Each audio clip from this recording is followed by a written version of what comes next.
Hey guys, it's me, Eisha. I haven't been on the channel for a while and it feels really good to be back. I hope you guys are keeping well. Lots happening this week in the transfer world, so I'm just going to cover the key stories as they currently stand. Remember to subscribe to Newcastle Fans TV for more of this stuff. Let's get started.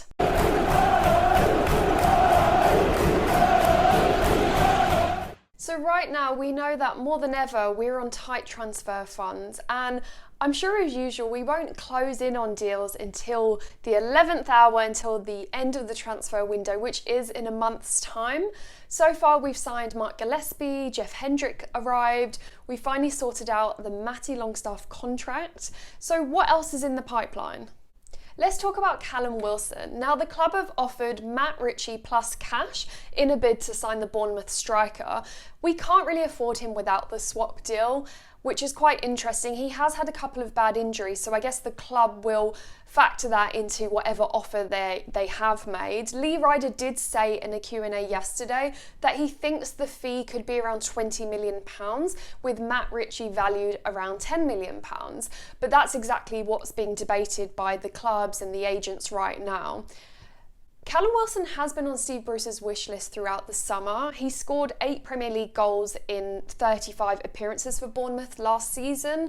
Other clubs are keen on him. He is in demand. Spurs, Fulham, and we're obviously also facing competition from Aston Villa.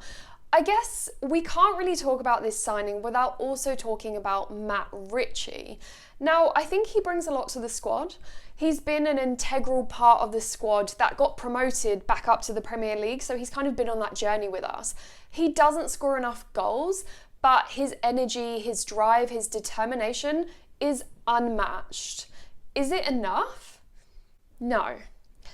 Could Callum Wilson potentially get us the goals we desperately need? Yeah.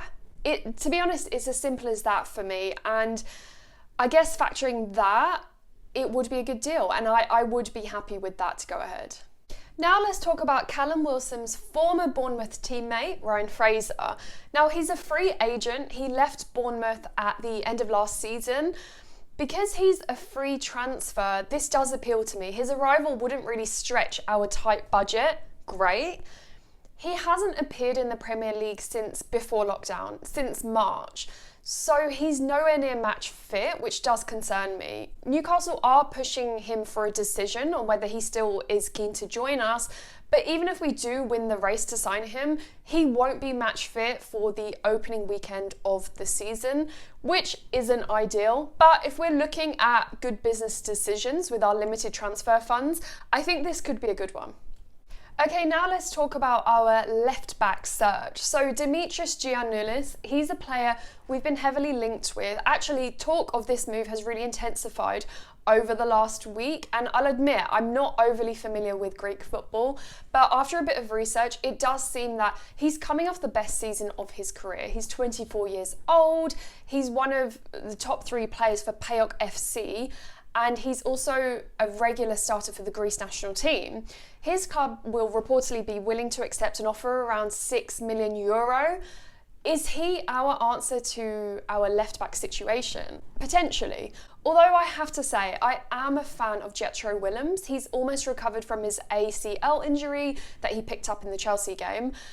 His loan was cut short because of that injury, and he's more than willing to stay on Tyneside. He's expressed that to media in recent days, even though his fate at Newcastle is currently still up in the air. Although I have to say, as much as I like being linked with new, exciting talent, I do think if Danny Rose has worked on his fitness, his experience in English football would be really valuable for us. And I guess if deals with Jetro and Danny Rose hit a dead end, of course, I would certainly be keen for us to target Dimitris and get pen to paper as soon as possible. Okay, let's move on to Moussa Maiga. The Portuguese press did report that Newcastle have offered €15 million for him. He's a striker at Porto.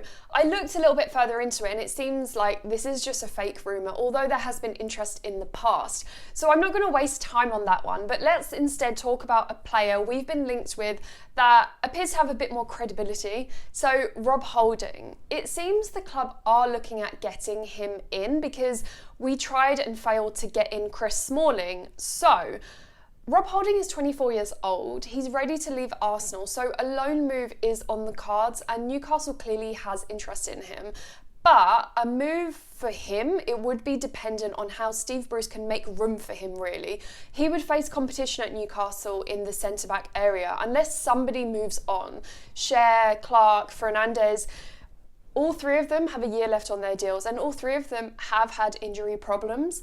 Cher's dislocated shoulder, it could be an ongoing issue. You know, we don't know yet. Lejeune, questions are being raised on his fitness. He has been linked with a move back to Ligue 1. We do need to raise funds, whether that's for the likes of Rob Holding or for our much needed striker. I guess what we need to ask ourselves is, what do we think Rob Holding would bring that our existing centre halves can't? Maybe on paper there are stats to prove that he is more dynamic than our existing defensive options. I do think though his age really plays a huge part in this decision. We may be well stocked in that area, but given the ageing team, some extra pace at the back, it could work wonders. I mean, the focus should be on signings to aid our creativity, not our defensive voids, but we have a month to go until the transfer window closes, and I can only hope our attacking needs are given our priority. Well, that's about it, guys. Let me know in the comment section below what you think about the transfer rumours that I've covered. And if you enjoyed this video, make sure you like it, share, subscribe, and all that jazz. Thank you so much for watching, and I'll see you guys soon.